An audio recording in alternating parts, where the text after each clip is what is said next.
Welcome back, movie fans, to another episode of Hollow Victories, where we'll have you seeing double.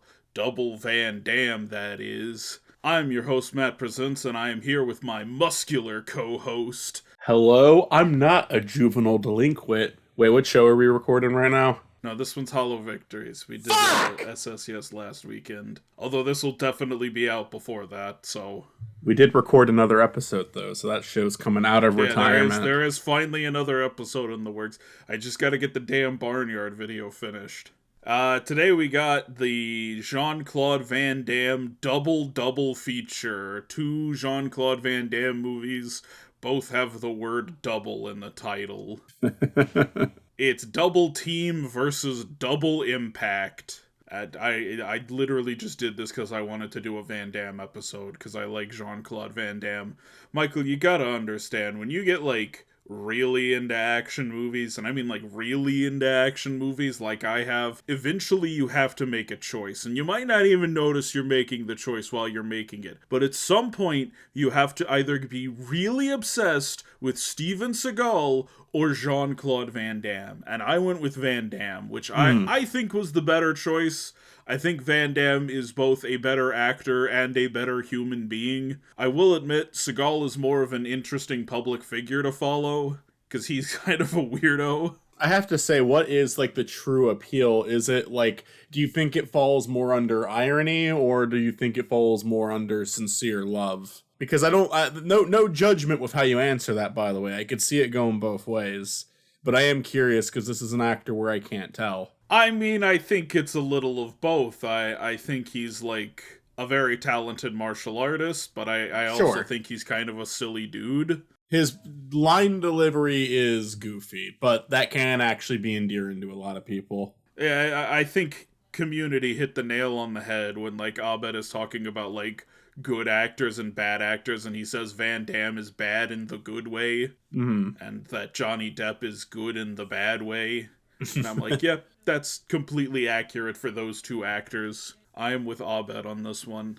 I think that he is entertaining enough to watch, though. He stands out. I find his line delivery almost at times as awkward as Tommy Wiseau's line delivery, but he has the actions to back himself up a bit. English is not his first language. Sure. And that's apparent. But I mean, even then, he's more charismatic than Seagal. Seagal is so deadpan. I don't think I've seen a Steven Seagal movie yet. I've seen people do videos on him. Seagal goes for this, stoic, tough guy thing, and he just isn't pulling it off. He just seems uninterested in everything. He just seems uncharismatic. He wants to be like Clint Eastwood, but he is absolutely not Clint Eastwood. But let's dive into these Van Damme movies, starting with the 1991 hit Double Impact, starring Jean-Claude Van Damme and Jean-Claude Van Damme as a pair of twins. They're these twins born to this, wealthy guy, and this wealthy British guy in Hong Kong who's opened up a big tunnel or something, but then his sketchy business partner who's in with, the crime lords comes along and kills the Van Damme's father. So, one of them is, rescued by the nanny, and the nanny takes him to an orphanage. The other one is rescued by, the bodyguard of the guy who got shot, and he gets taken to Hollywood and is raised in Hollywood, and he's like a yoga instructor out in LA. The bodyguard, who's been posing as his uncle all this time, finally tracks down his twin brother, and they go back to Hong Kong and reunite these two so that they can take down the crime lord who has been taking the money that is probably rightfully theirs, and also doing a shitload of crime. So there's that. That's another good reason to take him down. Yeah. And that's the movie. It's them trying to take down this one guy. Michael, what'd you think of this one? There's I'm kind of mixed on it, because on one hand I see exactly what you're talking about, with being excited to do this pair up, because I had fun watching this movie and the other one. They are kind of like dumb fun. There is some like legitimately good action scenes in them. The story is interesting enough to keep you going to the end. Will say hour 33 minutes for Double Team, hour 50 minutes for Double Impact, and I think Double Impact could have trimmed 20 minutes off, if I'm being honest. Double Impact could have been shorter. Yeah, trim 20 minutes off and it's fine. Trim 20 minutes off and it's fine. Yeah. I think an hour and 30 minutes is perfect for a movie like these. And I think Double Team actually did a lot better in that regard. But this movie was I wouldn't call it bad. I will say though, and this is just me with a lot of action movies, to be honest, so not, like plenty of them do stand out to me. I will say it's one where already the details are leaving my mind. We watched it last night, we watched Double Team today, and we watched Double Impact last night, and already there's details just like leaving my head. This is not a movie I'm gonna remember that well. I understand that, and I mean, I'll even sort of back that up by saying, like, I did not remember this movie as well as I thought I did. Like, I swear one of the two Van Dammes in this was a lumberjack in the version I watched, and I'm like, why are neither of them, where's the lumberjack? What Van Damme movie was I watching where he was a lumberjack? It's just probably memories, like, bleeding into each other, because honest to God, I think the two movies... Yeah, I think Double Team and Double Impact feel similar in a lot of ways, actually. Even though they have different stories. I'm sure there is another Van Damme movie I have seen where he's a lumberjack, and that's just what I'm thinking of. But I really thought it was this movie. Right. It's not the only movie where Van Damme plays opposite himself. He really likes to play opposite himself, actually. Because in this one, he's twins. He also plays a set of twins in a movie called Maximum Risk, although that's more of like a revenge thing. Like the first twin is killed and the other twin is out for revenge. Then there's Replicant, where he's like a serial killer, and the police clone the serial killer and use the clone to help track down the real killer. Right. Which is not nearly as interesting as that concept implies. Like, that sounds like an interesting idea, and it's just not that interesting. It's not a very good movie. And then, of course, there's Time Cop, where he faces down his past self. I don't think they fight, but there is, like, kind of a tense scene between him and his past self. And then there's also the TV show Jean-Claude Van Johnson, which I only watched the pilot for because it was part of, like, an Amazon Prime, like, oh, watch these pilots and vote on which one you want to be a full series. And in the end, all of them got made into full series. And I just never watched the rest of the series, even though I liked the pilot. But in the pilot episode, he goes, like, undercover at this place.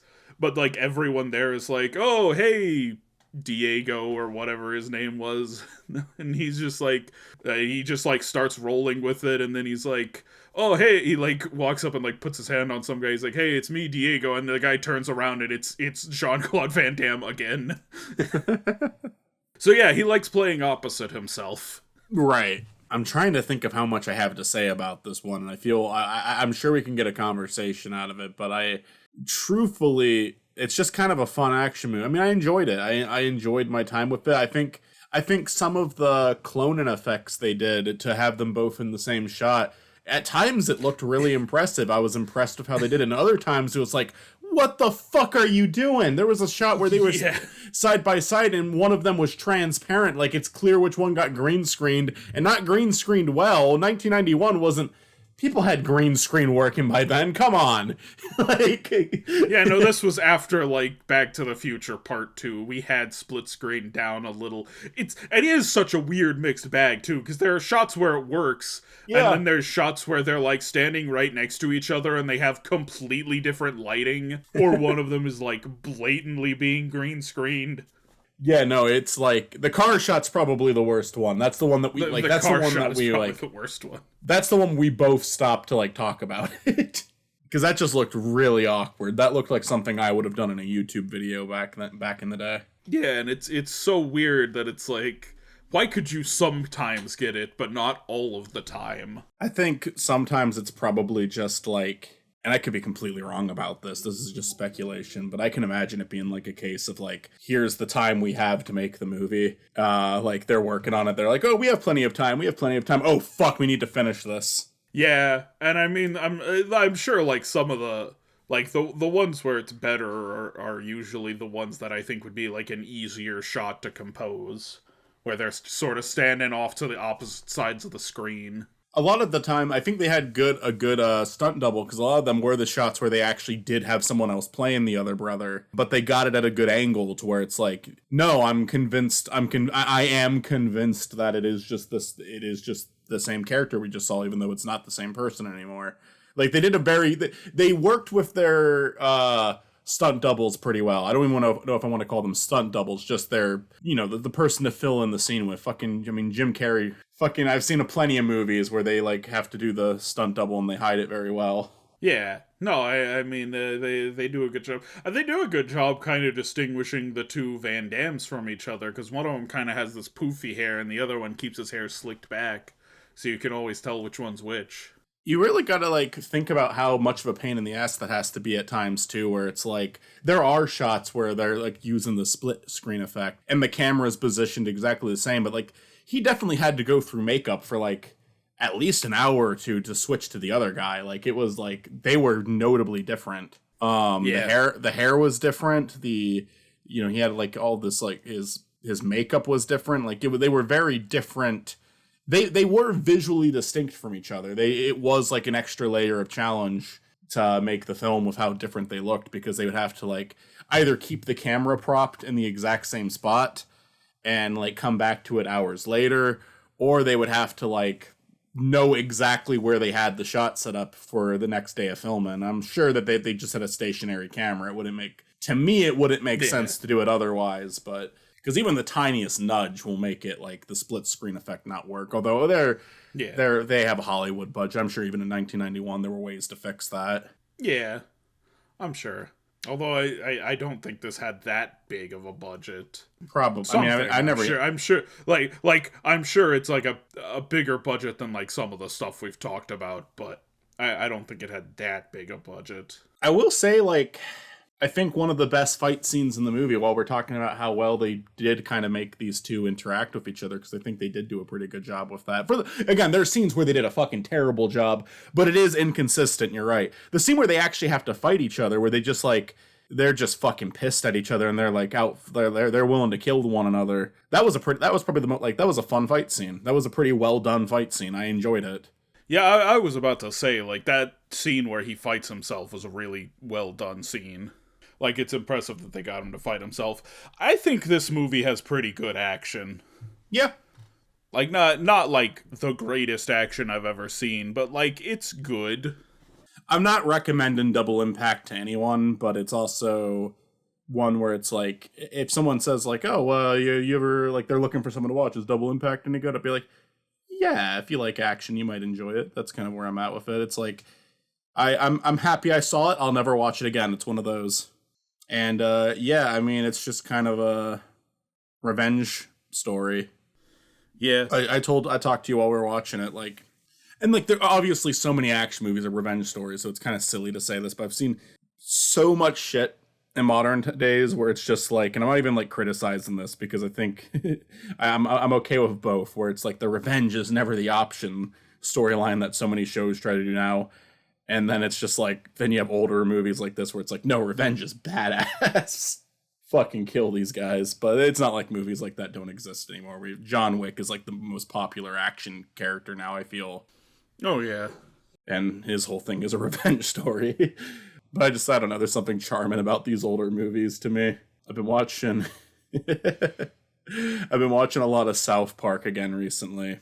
Just rewatching old episodes that I like, and they like, it's so funny how many tropes in both Double Impact and Double Team that show is mocked. Oh yeah, like so many. It's like hitting a checklist of like at least 30 of these different tropes.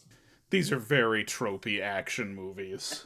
But tropes are fun sometimes. Sometimes you just want to watch a tropey movie. I mean, especially in like action movies, you know, it's kind of something expected in these like, you know, 80s, 90s action star movies. I don't know that I would really recommend this to anyone who wasn't like a Van Damme fan, but I mean it's like fun enough. I would only recommend it if it was like specifically brought up, like someone's trying to find something to watch and they said, well, what about Double Impact? You ever see that? I'm like, yeah, that was all right. You might like it. Like, it wouldn't be one where I'd like shut it down. It wouldn't be like, oh no, don't watch that. I'd be like, yeah, sure. It's not going to be a 10 out of 10. It's not going to be a movie that changes your life, but you'll probably have fun watching it. I could name better Van Damme films. Sure. I mean, if anyone's asking for action movie recommendations, neither of these are coming up. Yeah. But I mean, it's like, it's serviceable. It's like, if you, I did not have a bad time watching these with you. And I have had a bad time watching some movies with you. We've done some Hollow Victories where I felt my brain rotting away. Oh yeah, no, I mean this is like a fun pair up. It's two like solid action movies. We've been doing a lot of fun pair ups. I'm worried like we're in the calm before the storm. Like something bad is coming, and it might not be next episode, but something bad is coming. I think we've done like 4 episodes. We've done like 4 fun episodes in a row. Next episode will be interesting. I don't know. It'll be a good episode. I don't know how fun the movies are gonna be to watch. Even like shit like Smiley and The Thin and I had fun with, because it's just like, because I know these fucking YouTubers and I dislike most of them. So it's like kind of, yeah. I mean, it's kind of fun in that sometimes sense. a movie does hit kind of a fun level of being shit. Like, I would not enjoy Smiley at all on my own, but watching it with you guys and just, like, roasting the shit out of it was fun. Yeah. But, like, I just keep thinking back to last year where it was, like, Haunted Mansion twice. Like, how awful that was. Even though, realistically, that wasn't, like, the most painful pair. Neither of those were the most painful pair-ups we did. It's just, like, it was just the fact that they were back-to-back. It was just the fact that they were back-to-back that made it so bad. I do try to alternate a little bit. Like, do some bad ones, do some good ones. Last episode we got my favorite Hollow Victories movie with Zardoz, so like it's been a good couple of months, I'd say. Yeah. I mean, I guess October was when we did Smiley, and that one was kind of shit. What did we do in November? I'm forgetting the November episode. Canadian Bacon and... Oh yeah.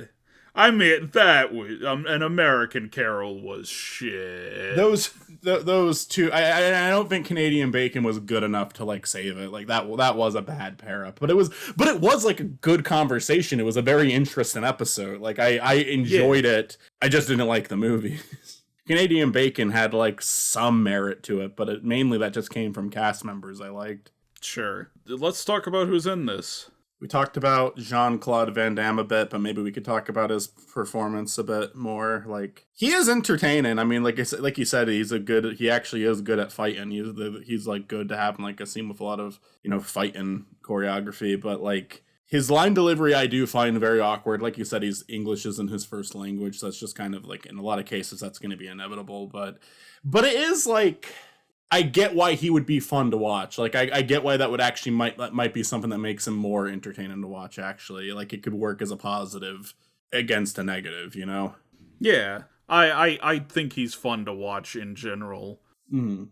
Obviously, it's better when he gets, like, a better movie. Mm-hmm. Offhand, like, Bloodsport is like, quintessential Van Damme. That's, like, the Van Damme movie, I think. Mm-hmm. Also Time Cop. Time Cop is like a beloved one in his filmography. If you're looking for a funny one, Sudden Death is pretty funny. That, like, the writer of that movie, I believe, has come out and said he wrote it as a comedy. He wrote it as like a parody movie, and the producers just did not get it. And they like sort of reworked it to be more of a straight action movie. But there's still some really goofy moments. That's kind of funny. Van Damme, I mean, he's Van Damme in this movie. Like, I don't know that I could really say more about his performance. Yeah. I love that the like flashy East Coast dude is named Chad. I think that's really funny. That is funny. I forgot about that. I love the way he's like fucking dressed up too in comparison to the other guy. Like he's literally wearing that like fucking polo shirt and like shorts that like are like the shirt's going into it. Yeah, he has like the preppy schoolboy look, and then fucking Alex comes in like the leather jacket and shit. He could have easily played one of the Kens in the Barbie movie. Oh sure. I mean Van Damme's an attractive guy, you know. He's got a good face. He's got a good body. At least in those older movies, you know. He's like, I don't know, 60, 70 now. He could have been the older Ken. Yeah. Jeffrey Lewis is the Uncle Frank. I think he probably gave the best performance in the movie. Like, a lot of the dialogue is coming from him, and I think most of it worked. I recognized him, and I couldn't tell from where, and then you mentioned that he was in Every Which Way But Loose, and like immediately it clicked, like, yes, that's what I recognize him from. He's actually done like a handful of movies with Clint Eastwood. Yeah. Like Any Which Way You Can. I enjoyed him in this. He has like a pretty, like, even just like listening to talk to like the father in the opening scene, like there to me was a very distinct difference in how they talked. Like the father kind of was also an awkward actor, but he, like, everything he said felt very natural to me. Jeffrey Lewis. So I do think he gave the most compelling performance. He's a very solid like mentor figure. Mm-hmm. He does really well in the role. It's kind of funny at the end where like the villain pretends to kill him, and then, you know, Van Damme finds him and the love interest tied up, and he just has like no reaction to seeing that, like, oh hey Uncle Frank, you're alive. Like he doesn't even say anything about it. He's just like he had such a negative reaction when he thought he was dead, and then he's just like, oh, he's alive? I don't care. I'm in the middle of something right now. Yeah, that was funny. The love interest, Alana Shaw, I want to say is how you pronounce that. She has not been in a lot. She's been in like 5 movies. She was pretty involved in this movie. I'd say in terms of the two love interests between these two movies, she was definitely, like, the double team definitely just uses it as like a plot. Like the love interest is just there for plot reasons. Well, I mean, it's not even like a love interest in the other one. It's just his wife. I guess interest might not really apply there when they're already married, but I'd say that this character was way more involved in the story. They did more of her. She was fine. I don't have any complaints, but I don't. I'm not. Nothing really. Nothing I'm really praising either. Yeah, just kind of another action movie love interest. I think Alex is kind of weird about her. Like he gets jealous way too easy about it. Like, yeah, he really thinks she's fucking his brother. Alex was just kind of a weird character in general, though. Like, he comes around at the end, but it almost feels like some of the shit he does leading up to that is like could be seen as like not okay, not forgivable. Yeah. I mean, there's like a scene where he just like flat out smacks her in the face right before he fights his brother. Yeah. So it's not a very Karen relationship, even if the movie tries to paint it that way. Yeah, it almost seems like the movie is suggesting she'd be better off with the other Van Damme. Yeah. But it's also not willing to paint Alex as a complete scumbag either. Like, he's still a good guy, so it's... I don't know. Philip Chan Yankin was the villain, Mr. Zhang. Yeah. He was in Bloodsport, which is probably how he has crossed Van Damme's path. But I mean, he's a fairly known actor in Hong Kong. He's been in a lot of like popular Hong Kong movies. Bolo Yang was a pretty interesting villain. Both of these movies have the villain with the scar on their cheek. Oh, this guy, they definitely went into how he got that way a lot more. He's one of the guys who gets shot at the beginning of the movie and specifically wants revenge on Frank. He was also in Bloodsport. He's like a pretty well-known martial arts actor. Very like distinct martial arts actor. His action scenes were also pretty fun, actually. Yeah. Yeah, he had a unique look to him. He had, like I said, their fight scene. He was definitely like in terms of like characters that fight, he was definitely the big threat of the film. He's like almost always the villain. It's weird how often he is just the, like, cause he's, I don't know, he's got this like big body, and he's you know, this big chunky guy that's like a challenge for the main character. He's always a challenge for the main character. Even in this movie, like, Van Damme's like, oh, there were 8 guys. I could have taken all of them, but that guy, he's too much. He's a pretty intimidating looking person though. Like it works. Like he even just like his expressions, his face. Like he's good at like it just really just that his expression kind of delivers it too. Like he kind of looks like someone you don't want to fuck with. Yeah, Corey Everson is the like muscular lady who loves killing people. Mm-hmm. I liked that character. Mm-hmm. I liked watching that character do things. I'm not gonna act like it was like a great performance or anything, but I sure liked watching that character. Yeah, I had to remind myself of who she was for a second, but I do remember now. She has not been in a lot of movies either. She's a bodybuilder and not an actor, so she was one of the main featured people in the Pumping Iron sequel focused on women, which as soon as I found out there was a Pumping Iron sequel that focused on women's bodybuilders, that went straight into my watch list. So she was in Natural Born Killers. Hey, yeah, I'm sure it was a very minor role. I'm sure, but that's a pretty notable film. It is. I like that movie. Yeah, me too. Fucked up, super fucked up. Yeah, oh yeah. Fucking Rodney Dangerfield in that movie. Holy shit. Is there anyone else to talk about? I know there was that other villain who I'm trying to remember what his name was. I think it was Nigel Alan Scarfez. Oh yeah, Nigel the British partner, Alan Scarf. He's like the villain that they kind of throw him in at the end as like, oh, he's the guy that each character kind of has someone that they want to go after specifically. And while Alex goes after what's his name? Yeah. Then Chad is sent to go after this guy, but he's kind of thrown in pretty late into the movie, like probably like the third act. He's there at the beginning, but then he is not much of a presence in the film until closer to although he's the love interest's boss. Mm-hmm. Which is what kind of makes him a bit of a threat.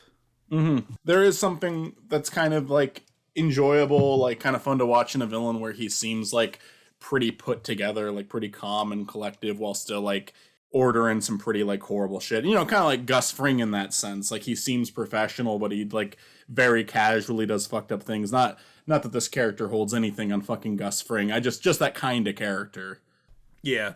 And that can be kind of fun to watch, but yeah, ultimately you're just kind of waiting. You're just kind of waiting for him to die. Like that's mainly. I mean, especially at the end, it's fun when he's like driving the giant forklift around trying to squash Van Damme with a box, and then Van Damme like swaps it out and then drops the box on him, and it was such a funny death.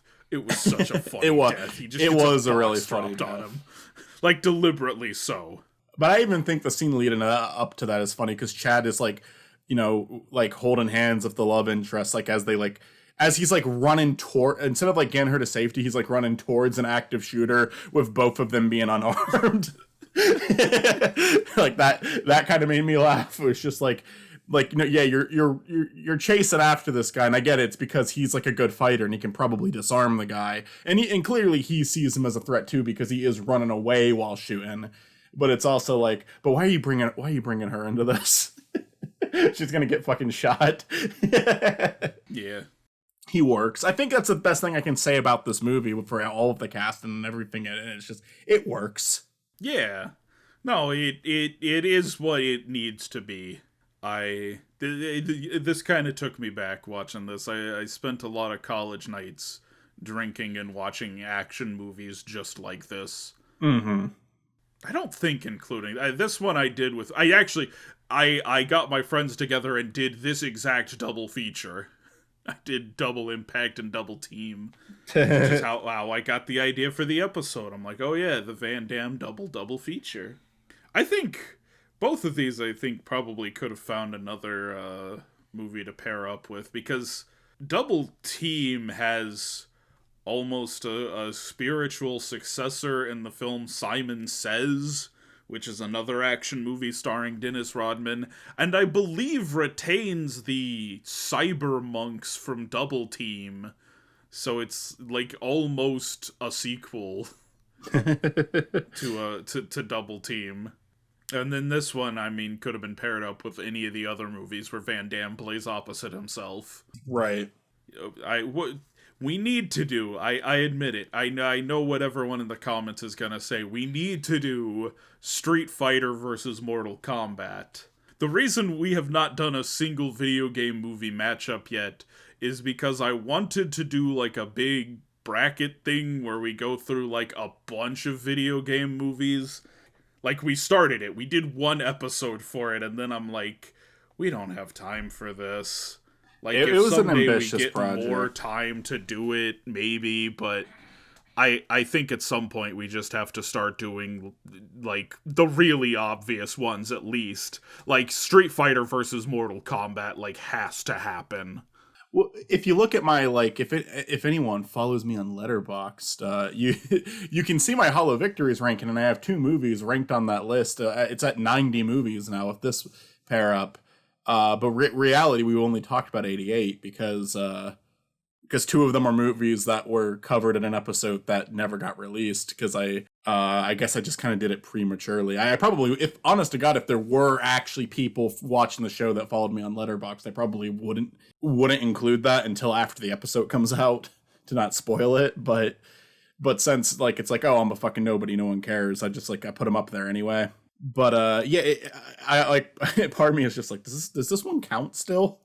The episode's lost. The episode never. I mean, it's not lost because I'm sure you have it still, but it's. I don't even know if I still have it or not. I might, but I would probably re-record it, or at the very least make us rewatch the movies if we did do like the big bracket. Yeah, I do like the idea of there being a lost episode of Hall of Victories. Like I probably still have my audio from it because I don't delete the audio until the episode goes live.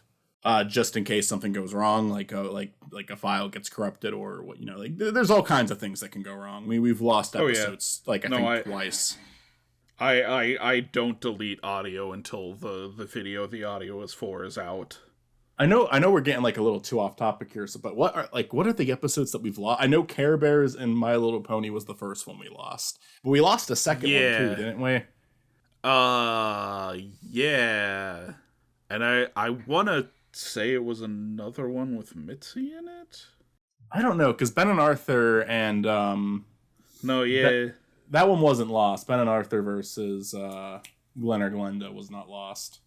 But yeah, was Mitzi a guest more than twice? Mitzi was in the live action one, but yeah, I don't remember. I know it has happened twice, but I don't remember which episode it was we had to re-record. Yeah, I don't remember off the top of my head. You know what it probably was? What? Maybe I'm wrong. I just kind of remember talking about this one twice, but I could be wrong. Was it Joysticks?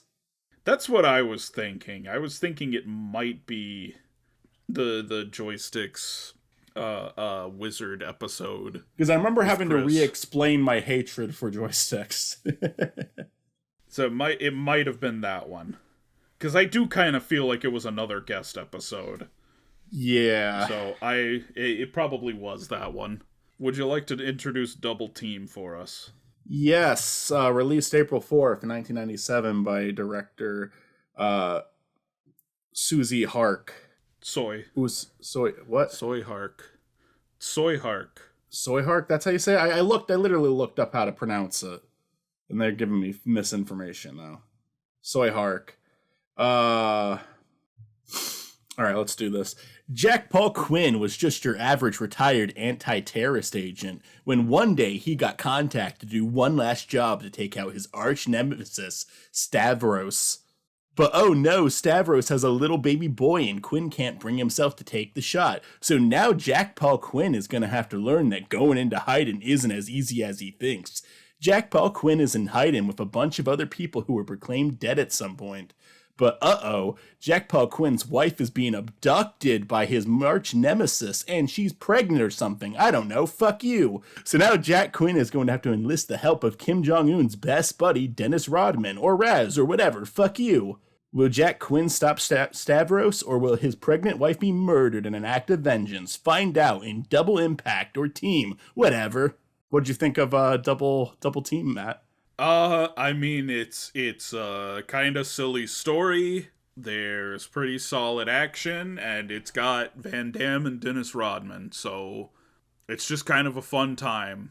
It is kind of a fun time. Not good, not smart, but fun. Absolutely fun. My favorite action scene in the movie was one that was just kind of random. It was just in the middle of it. The guy has a fucking suitcase gun, which was hilarious. And then he's fighting up against a guy with where his main method of fighting is using a fucking knife with his foot. And it was just like, and that guy was clearly another like well-trained martial arts actor, because I mean it was like it was an impressive scene, but it was just like the silliness was cranked up to 11. You know, like that was a very silly scene, and that was like that was definitely the most standout part of the movie to me. So the reason that scene in particular stands out is there was an American like action coordinator on this, but that scene was guest coordinated by a famed martial artist, Sammo Hung, who's known for like a bunch of Jackie Chan movies. He and Jackie Chan went to like the same martial arts school. Mm-hmm. He and Jackie Chan are in a bunch of movies together. In fact, there's a lot of movies where he's like the lead and Jackie Chan has like some small role that were released in America with like Jackie Chan front and center on the box. My Lucky Stars is a film like that. Great, fun movie. I love My Lucky Stars, but it like advertises itself as a Jackie Chan movie, and he's like a very minor character. Uh-huh. But yeah, that scene was great, and otherwise I think the action is pretty solid. It can get real over the top at times. Oh my God. Dennis Rodman keeps just like throwing people, and it's like, what? Well, like because there was a lot of funny moments in this movie, like, but like some of I think the funniest thing about this movie was like its constant disregard for the safety of infants. Like, there's a fight scene that takes place in, like, a hospital with a bunch of babies in a bed, and they're literally, like, throwing the cribs around at each other. I mean, you pointed it out while we were watching it. There are, like, a few, like, fun locations for action scenes. Mm-hmm. But there will be, like that one, they're fighting in the hospital, and no one thought to, like, get the babies out to protect the babies. Yeah, not even our like hero. He like the thing that they get out of the room for a second to fight. I'm like, okay, cool. They're out of the room with the infants now, and then they just go right back fucking in. I'm like, no, don't go back in there. Leave them out of this.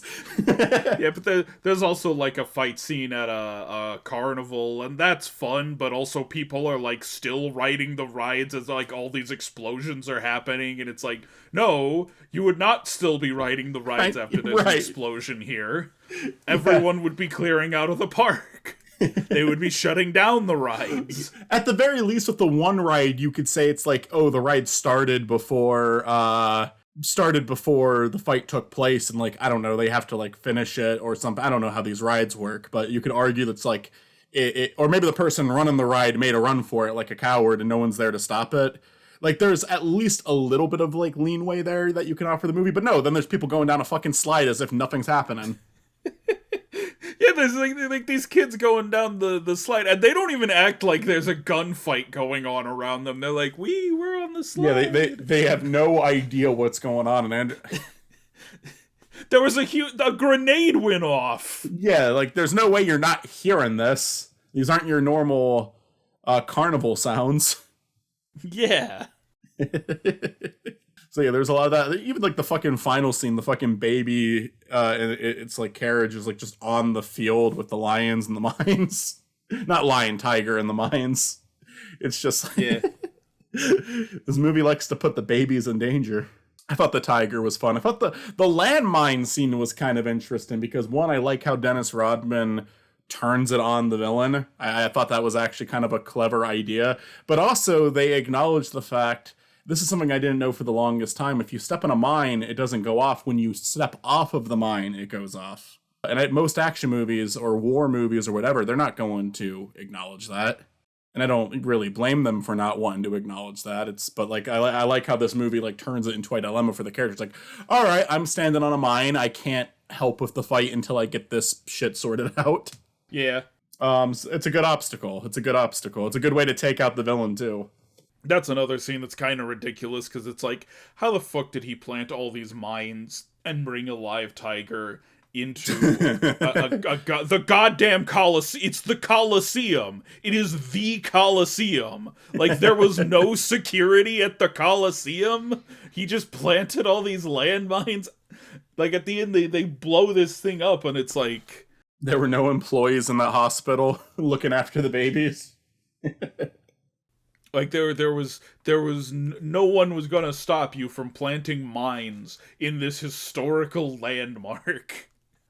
But I mean, it was a cool scene. It was a cool. I love the very end when he fucking like everything's blowing up and they like hide behind a Coca-Cola machine. Oh my god, that made me laugh harder than anything in the movie. Coca-Cola has saved the day in 2 movies. Yeah, it saved the day in Mac and Me, and now it's saving the day once more. Coca-Cola. This is probably right below Mac and Me in terms of Coca-Cola product placement, because at the start, at the carnival, there's a bunch, and then while they're running out of the Coliseum, there's a bunch. And there was even a few other scenes where it made like a small appearance. Like, they're not shove it in your face that much, but there's still a shot where Coca-Cola is like front and center, you know? There's shots of like loose Cokes hanging around, you know. They got that product placement in there. Dennis Rodman is like weirdly absent for a lot of the movie for kind of the secondary lead. Yeah, on the poster with the lead. His character kind of comes around. I enjoyed the character, but it just doesn't seem like... It feels like putting him on the poster is a little misleading, because he is like... In the third act, he really shows up and he's there throughout a lot of it, but the first hour of the movie, it's like small scenes. Yeah, he sells Van Damme some guns near the start of the movie, and then he kind of disappears until the midway point.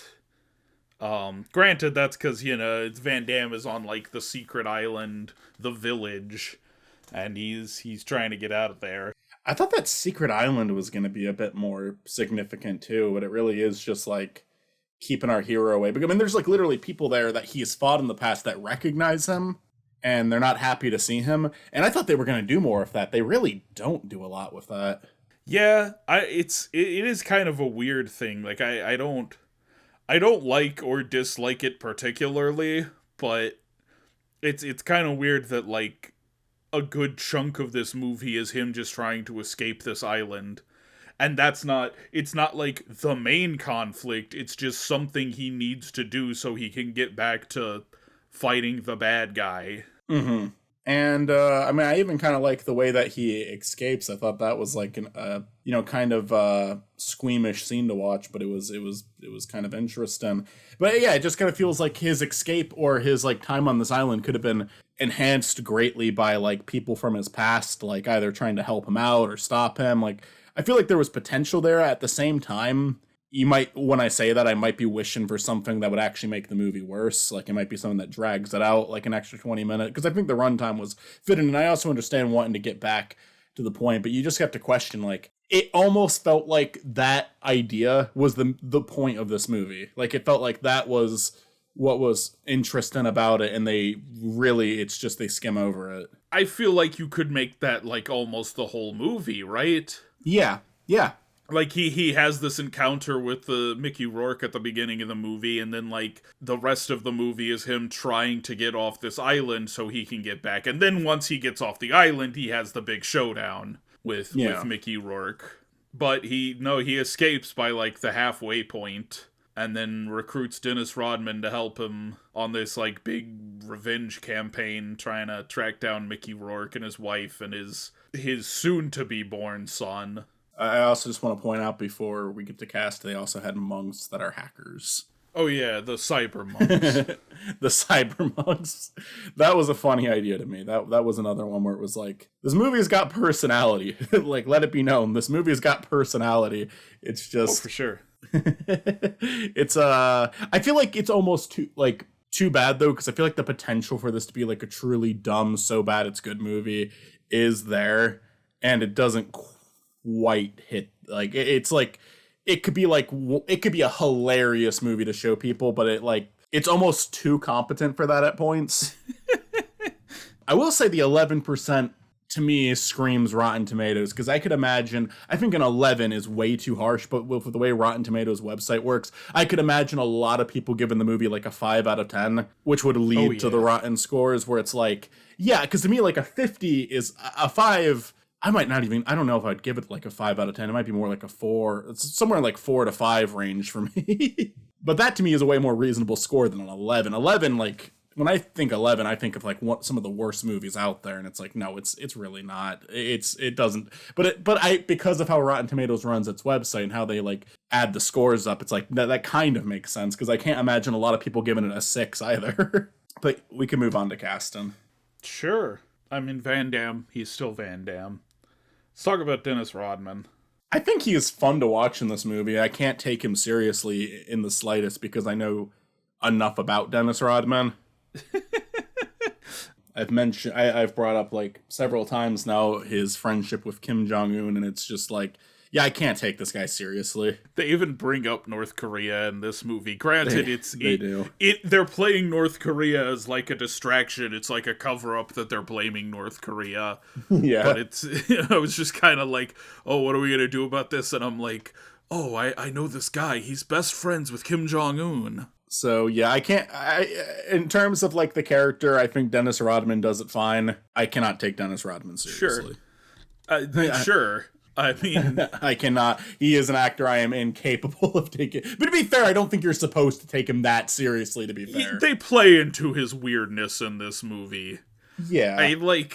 Action movies like this tend to lend themselves to some, like, kind of homoerotic moments. But I definitely feel that in this movie where they introduce Dennis Rodman, who, for the record, is, like, the straight guy who dresses the most like a gay person I have ever seen. Yeah. And they introduce him at, like, this fetish bar. Just some of his outfits in the movie say enough, too. Yeah, and so then he and Van Damme kind of have this, like, mildly homoerotic banter throughout the film. But hey, that's you need that in an action movie. If your leads don't have good homoerotic banter, why are we even making an action movie, you know? That's why Showdown in Little Tokyo is the greatest action movie. It's so fucking homoerotic. Now, I will say we often talk about returning cast members, and obviously we have Claude Van Damme in both of these movies, but we've never gotten the opportunity to talk about a repeated joke. And I'll let you explain that one, because you're the one who pointed it out. Dennis Rodman gets so many jokes in this movie where it's like, haha, he's a basketball player. Yeah. But there's a scene in this movie where, like, he's trying to throw a skull at these, like, wires to make them explode, and he just, like, misses it. And he's like, oh, whoops, airball. And I'm like, this is the exact same joke as when Shaq was trying to, like, throw a grenade through a hole in steel. Which came out the same year as this, so... Hey, I guess they... You could go to the theater in 97 and see that joke twice. They didn't even steal it from each other. That is funny how that happens sometimes, where you see, like, a year, like, where the same thing happens, like, like, in 2017, Okja and Free Fire used the exact same song in a very similar fashion, where it was like a John Denver song. I forget the name of the song, but it's like a very relaxing, peaceful song that's playing over like a horrific action scene with like a lot of people getting hurt or dying. And both Okja and Free Fire did the exact same scene the exact same year. Obviously it's a little different. With fucking Okja, it's more of like an animal rights sort of thing, where it's like a bunch of protesters coming in and getting violent against the people trying to abduct this pig creature, where in Free Fire, it's like more so the climax of the movie where most of the characters are dead and they're playing the song. But it's still like, tonally, it's the same idea. But yeah, I always find that funny when that happens. It's kind of weird how many movies we've done on this show that star basketball players. Like we have like 2 or 3 pro wrestlers in there. We have 5 different movies with basketball players in them. Both Space Jams. Both Space Jams. Steel and Hubie Halloween both have Shaq. And then this has Dennis Rodman. we really like basketball players on this show, I guess. We gotta do another basketball pair up. No Space Jam this time. Yeah, I mean, we're out of Space Jam movies, luckily. Hopefully Hopefully forever. Hopefully for fucking ever. Let's see, what's Charles Barkley been in? God, he's definitely... You could probably find some of Charles Barkley. He was one of MacGruber's partners in the SNL skits, but I know it's just the skits. But we just watched MacGruber not too long ago for TV show movie. I did, at least. And and I provided insight on that one, so yeah, go watch that video if it's out. The funny thing is, like, this video probably will beat that, but only by like a day or two. No, because that's Friday, so I'll have it out by then. All right, that maybe just came out on the Spiny Norman channel. Go check out TV Movies Volume 5. Plug. Yeah. Do we want to talk about the cat? I mean, I guess we talked about... We didn't really talk about Mickey. How do you say his last name? Mickey Rourke. Mickey Rourke. Okay. I'm kind of surprised we haven't seen Mickey Rourke in something already. He is, like, a well-known actor. Yeah. I mean, I certainly recognize him from stuff. Weirdly enough, he is in, like, mostly good movies, though. He was in the first Expendables, and then Van Damme was the villain in the second Expendables. So, that's something they got going on together. Right. And I mean, I think he does good as the villain in this. Yeah, I agree. I think they play, like, kind of a sympathetic angle with him, because, like, he does have the kid, and now he like, wants revenge on Van Damme for, like, being involved in the death of his son. I think that's kind of an interesting thing that, not to shit on this movie too hard. I think it's fine for what it is, but it's not trying to be anything more deep than it is, so I can't give it too much shit for that. But it's like, that's an idea that you could do something with, because on one hand, yeah, he wants revenge on this guy who's, like, largely responsible for the attack that led to his son's death.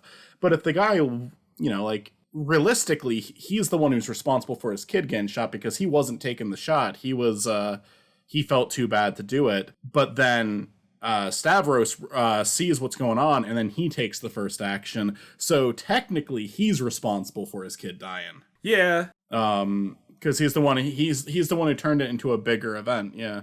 Yeah, I think that's kind of an interesting thing to point out. And I don't think the movie, and I thought the movie would go further into that, or have a character acknowledge the hypocrisy, and it doesn't really, and maybe it doesn't need to. Maybe, like, just the fact that that's, maybe that's a case of the movie actually showing instead of telling, which is not, But a part of me also doesn't want to give the movie that much credit. It almost feels like it's just like, they forgot about it. But I think that's a good idea. I think that's a clever idea for, like, a revenge story where it is like the rage of the villain is understandable, but you could argue it's his fault still. Yeah. And I think that's I think he's a good villain. I don't know if the movie did everything with that idea that they could have, but again, it's also like, well, what am I asking this movie to, like, be extremely serious for this one moment? Because, like, the movie's not really taking itself seriously. No. Honestly, I could have used a little more Mickey Rourke, like, mugging it up as the villain. He's kind of playing it a little subtle for this movie that is otherwise pretty over the top. That's true. I think that's like a character in an arc and a motivation that would work in a more serious action movie, if I'm being honest, though. But for what it is here, it's fine. It's something that we're talking about, so did something. Yeah. Did you want to talk about the wife at all? She's boring. She is a plot device. No disrespect to the actress. It's a script that gives her nothing to work with. Yeah, she's kind of... And granted, like, I think they give her a little more than, like, some of the wives we've talked about on this show, but, like, it really is just right at the beginning, and she and him are, like, ooh, we're so in love, we're such a good couple, it sure would be a shame if something happened to us. They try to throw in some quirk with that like weird statue thing she has, where he thinks it's a cow but it's a swan, and then you look at him and it doesn't look like fucking either. Like, there is like a little bit there, yeah, for sure, but ultimately she's important because the main character cares about her, and that's an issue with a lot of action movies. But in most cases, it's like, how big of an issue is it really? Because you have to think of the film's priorities, and obviously, like this movie's romance is not a big priority for this movie. Just having something that the main character is motivated towards is. So she's not a good character, but she's kind of written in a way where she can't be a good character. That's how a lot of these action movies work. No, I mean, she does what she needs to for the film. That doesn't make her a good character, but I don't know. I think, again, we have seen worse wives on this show. We have seen worse examples of, like, you gave this woman no personality. She is just wife. Yeah, and because this one, you like you said, they're able to have like a little bit of banter at the start of that scene at the open, and they're able to like have a little bit, like, and it is the bare minimum, but so many movies won't do the bare minimum, So hey, yeah. So I agree. She's not terrible, but it's also like, I can't judge this actress's performance because it would be to me it would be so unfair to do that. Like, it's like, she doesn't get to do a lot. I pulled up her Letterboxd page. It is this movie and a bunch of French movies. Okay. This is like her only English language film. All right. Yeah, I definitely didn't recognize her, so that makes sense. But funny enough, the woman who played the doctor, Valerie Cavalli, she actually gets, like, on Google, she gets Dylan before her, and I mean, I guess she was fine too, but it's another character that we're like, I guess she's a character where it's like you're questioning if she's a good guy or a bad guy, and then it's like, oh, she's helping her out, so she gets spared at the end, but not much to her either. Not much to really any of the other characters in this. I think we talked about the big ones already.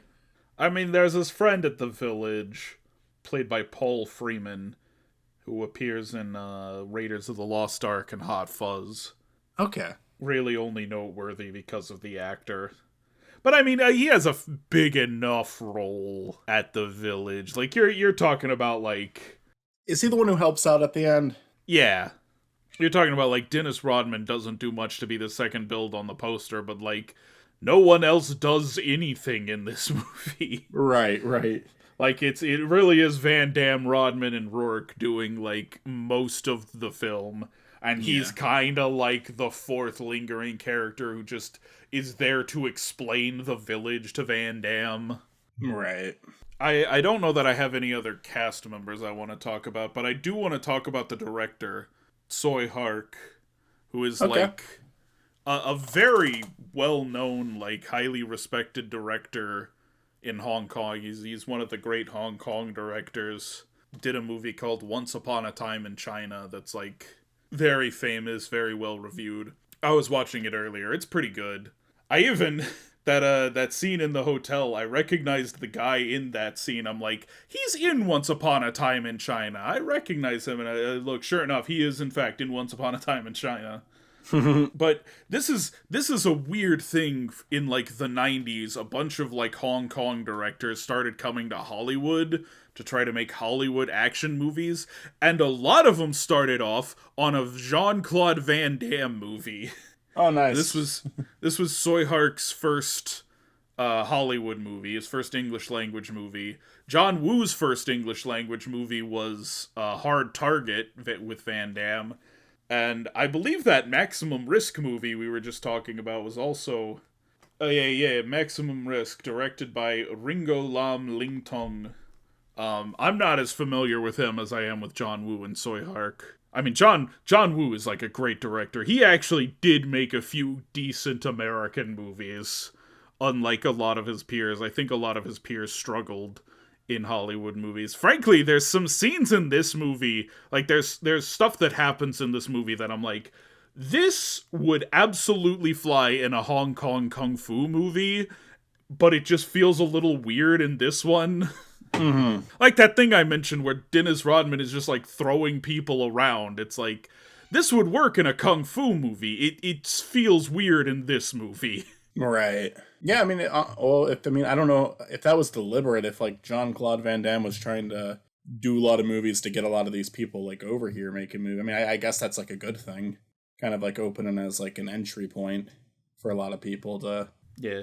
branch out, I don't make know why it movies. was him, and I mean, to be fair, like there were a few other Hong Kong directors who didn't make Van Damme films, but like a Sure, lot I of them mean, seem to work with Van Damme. It might be because I think he speaks either Cantonese or Mandarin.